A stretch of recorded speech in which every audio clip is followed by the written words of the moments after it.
I'm Jody with United Pawnbrokers out of Jonesboro, Arkansas. Today I have a variation of the Hk USP. This particular gun is the Elite, but I'm going to start off with just a little bit of history behind the USP series.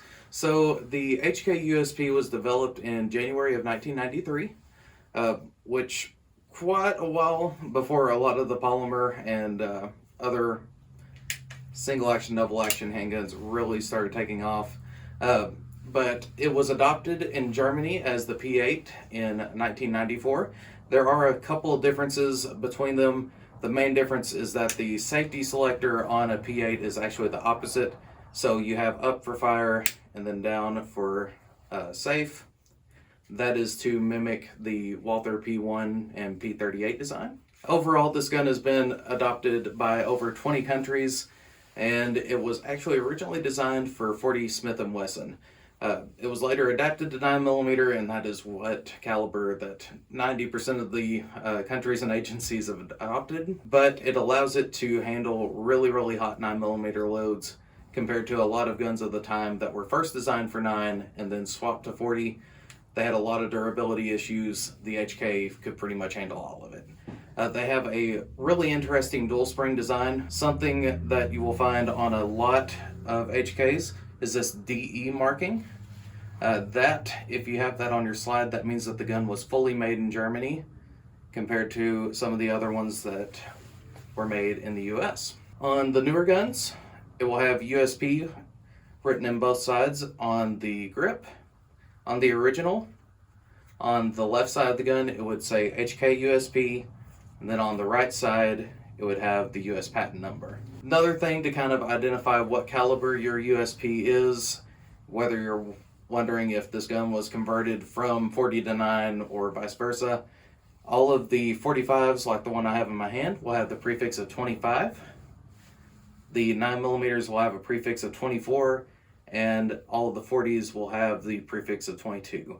If you're wondering what the 23 prefix would be, since that one's missing, that is the Mark 23, which is pretty much the blown up version of this that was adopted by the US government. One thing that really gets people in a bind over deciding to purchase this gun or not is that the really weird rail that it has.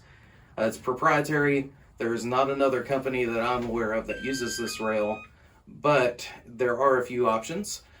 You can always get the Hk UTL light, which they have both a light and a light laser that attaches to that rail. It is really expensive, and it also is kind of an outdated technology, so it is not very bright. The second option, you can buy a Picatinny rail adapter. It will clamp in, and they will add a really nice pick rail on bottom. It is a really good option if you're planning on using the gun as like a target shooting gun or a hunting gun. Really hard to find a holster. Probably the best option for most people is going to be getting the TLR3 or TLR4 from Streamlight. They make a specific adapter for those lights to attach to the rail. Now going on to the particular gun I have in my hand. This is the Hk USP 45 Elite. It has a cold hammer forged barrel, just like most USPs are going to have.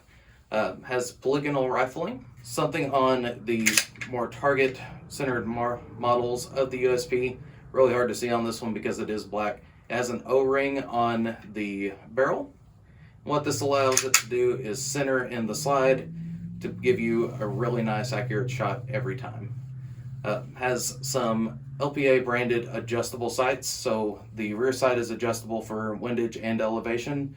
The front sight is close to suppressor height, not quite, so that way you can really take advantage of that adjustable rear. The barrel on this is about 6 inches long, so it's about 1.3, maybe 1.5 inches longer than a standard USP.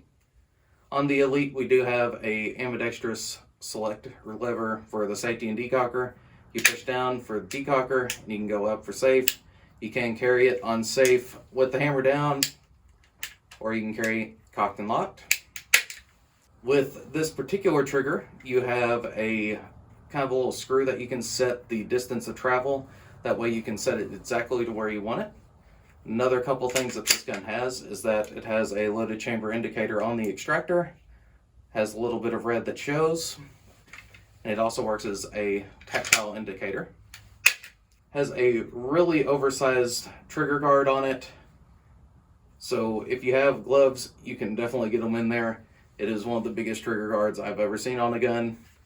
And it also has an ambidextrous magazine release.